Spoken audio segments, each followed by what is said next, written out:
scrappy T blew the turn, and Afleet Alex champion Rose almost fell out of the saddle. A dramatic occurrence at the top of the stretch. I always say there's like moments in the history of Alex's lemonade stand where I feel like Alex is, I always say, like she's working her magic still. I was convinced we were going down. You have to feel like somebody was looking out for you that day, just to survive. In early 2005, right after we started the foundation, we've been donating anonymously from the winnings of our horse, Afleet Alex. He's going to the Kentucky Derby, and this could be huge for Alex's lemonade stand. When the owner of the horse reached out to us, Alex had passed away a couple months before. We didn't know what she started, how it would, get the momentum to continue without her being sort of the spokesperson. I raise money. For what? Cancer research. We ended up going to the Kentucky Derby and setting up a lemonade stand there. Afleet Alex, it's a 3-horse photo finish, and on the wire, it's Giacomo! And he came in third, and that was still great. The story was just all over the news that this horse was racing to support a childhood cancer charity, and we were getting so many donations and so much support from people who saw the story on the news and from people who saw it on ESPN. And we went to the Preakness. We had a huge lemonade stand, and people there were just like throwing tickets in, that they were betting on Afleet Alex to win, and they would put them in there. 130th Preakness, and they're off. As he came into the final stretch, he was coming from behind. Him and another horse clipped each other. But Afleet Alex is taking a bull around him. Oh, scrappy T blew the turn, and Afleet Alex champion Rose almost fell out of the saddle. He stumbled and started to fall, and the jockey started to fall off. A dramatic occurrence at the top of the stretch. The entire place went, there was like a moment, like a half a second of silence. But he popped back up and he ran even faster. And they're coming down to the finish, and in dramatic style, Afleet Alex, who almost fell at the top of the stretch, has won the Preakness by 5 lengths. An up-and-coming jockey had a really anxious moment there at the top of the stretch. Do you believe in guardian angels? Yeah, somebody pulled my butt out of the fire on that one. I think little Alex helped me on that one. I thought it was pretty touching. Had he gotten thrown in the middle of a race, he could have gotten seriously hurt. We have all these winning tickets in the donation bucket. We raised a ton of money, thousands, tens of thousands of dollars. So by the time the Belmont came around, it happened to be on Alex's stand day, the day we had her first stand without her. The horse did it again, and it was a big day where people were setting up lemonade stands all over the country and around the world. And Afleet Alex just ran right by Giacomo like he was standing still. Afleet Alex opening up with a tremendous burst of energy. People that followed horse racing became just a huge chunk of our donors at that time. So Afleet Alex was a critical part of continuing to take Alex's voice to a very different audience. And it's probably one of the single most magical things that happened in a year when we thought, how are we going to get anybody's attention now that Alex isn't here anymore? Afleet Alex did it. It was amazing. It was so much fun.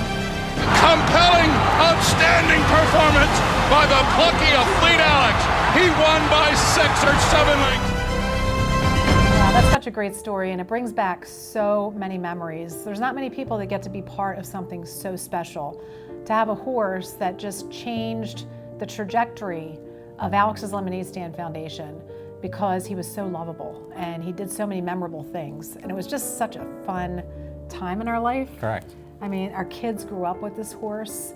The horse is named after our daughter and 2 of our partners' children who were named Alex as well.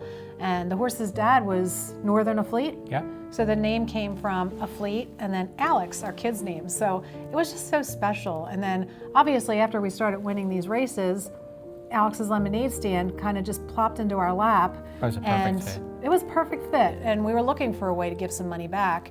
And why not go to the place that has the same name? So Alex Scott, who was doing fundraising for pediatric cancer research, little girl suffering, worried about others, not herself. Correct. Which was so amazing to see that someone at that age could be so selfless, and she didn't want to see kids go through what she was going through, and she was going to make a difference. And her dream was to raise $1 million before she passed away. And I want to say, I think the horse was the difference. It got her there because she raised that $1 million right before. Correct. And the horse acted as a mentor for Terese and I and our relationship, even with our children.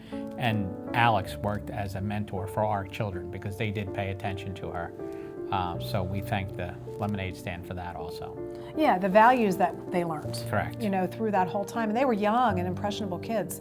And it was just, you know, who gets to go through that? All that excitement and that fun. The kids were getting interviewed by ESPN. I was Dad of the Year. I was on ESPN all the time. Yep. So it was just a fun time for us. But not only that, the trajectory of this real estate office, you know, the publicity, the press that came with this horse was amazing. We had NBC, ABC right in our office doing interviews, talking to the agents. I think we had like 50 of the agents come with us to the Belmont. We had a bus. Yeah. Do you remember that? Preakness, we had a lot too. And we had a lot of people at the Preakness. And you know, you watch that race at the Preakness where Scrappy T bumps into him. There's nothing in physics or in any reality that horse and that jockey don't go down. Never saw it before. Right? And once talking before, to, Aladar. Right? Aladar. Yeah. And but it wasn't even as... It started the race, not the middle of the race. Yeah, it was crazy. And you know, you talk to Jeremy and he says that he feels there was divine intervention there. He really thinks that Alex Scott, you know, reached down from the heavens and just helped him stay on that horse.